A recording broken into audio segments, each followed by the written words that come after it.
Hello, I'm Michael with Go Be Strong, and in this video, we're going to talk about the StrengthsFinder assessment.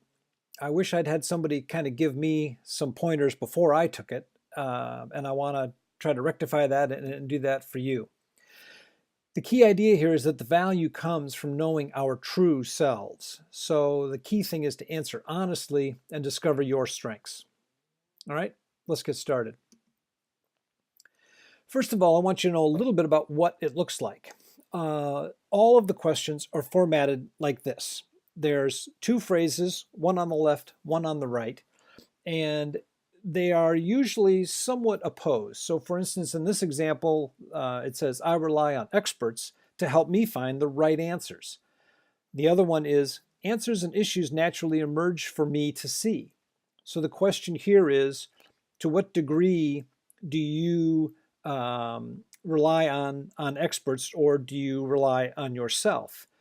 And there are questions that are repeated. There are other questions similar to this. So this is not the one and only time you get to sort of express this idea. But as you read it, you would choose and you would say, wow, I rely on experts a lot. When there's a problem with my plumbing, I call a plumber. Why not? When there's a problem with my business, I call a consultant. Or I find people that have expertise in that area. So maybe that strongly describes you. Or maybe you usually do that, but there are some times where you feel like maybe you're the expert. So you might mark that gray box a little bit to the right. Or you could be someone that says, I don't think I've ever called a consultant. Why would I ask somebody what time it is? I've got to watch. So you might say that it's the answer on the right-hand side strongly describes you or mostly describes you. You will find some and you'll just say, arg, I feel like they both are right. And you can put in neutral on that answer so that you can move on.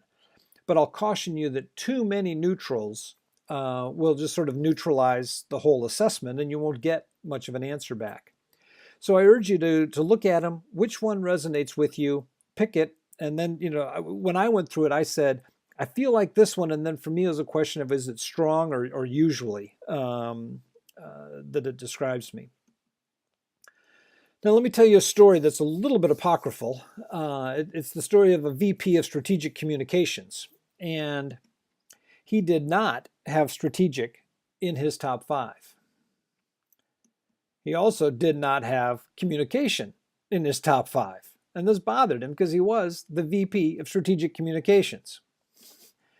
But he did have great success in his role as the VP. What he did was he leveraged other strengths to succeed. He was already successful in the job when he took the assessment. The assessment just came back and said, these are your strengths. These are the things that are making you great. Maybe he built a great team, right? Maybe he was a great leader. Maybe he had other skills, and he certainly did, right? That helped him to be successful. So my point here is, don't feel that because you're the VP of Strategic Communications that you have to get strategic and communication somehow into your top 5. And don't try to answer the questions to fit that, right? There is entirely possible, it is even likely that you will have other strengths that will help you be successful. So don't react to something that's going on in your current job or maybe in your current life, that says, well, geez, I'm taking care of a family member, so I've got to answer lots of questions about caregiver. Don't do that. Take the time to answer from your true self. That's what we're really after here. All right, a couple more notes.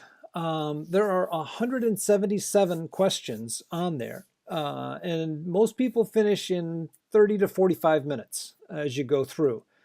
You only get 20 seconds to consider your answer, and then it just moves on to the next one. All right, so really they want your fastest answer, your most instinctive answer. You cannot go backwards to change an answer. So you can't get into one and then say, oh, wait a minute, I think I answered that other one wrong. Don't even spend time worrying about going backwards. Just answer each one, and when you're done, you're done. As I said, you can answer neutral, but too many of them will result in a neutral or unusable result, and that's not what you want. And the codes expire and can only be used once. So you can't say, well, I'll just use the same code and go back online and take the test all over again. Or you can't pass it on to a friend and say, hey, I just took this thing, you should take it. The codes expire and can only be used once.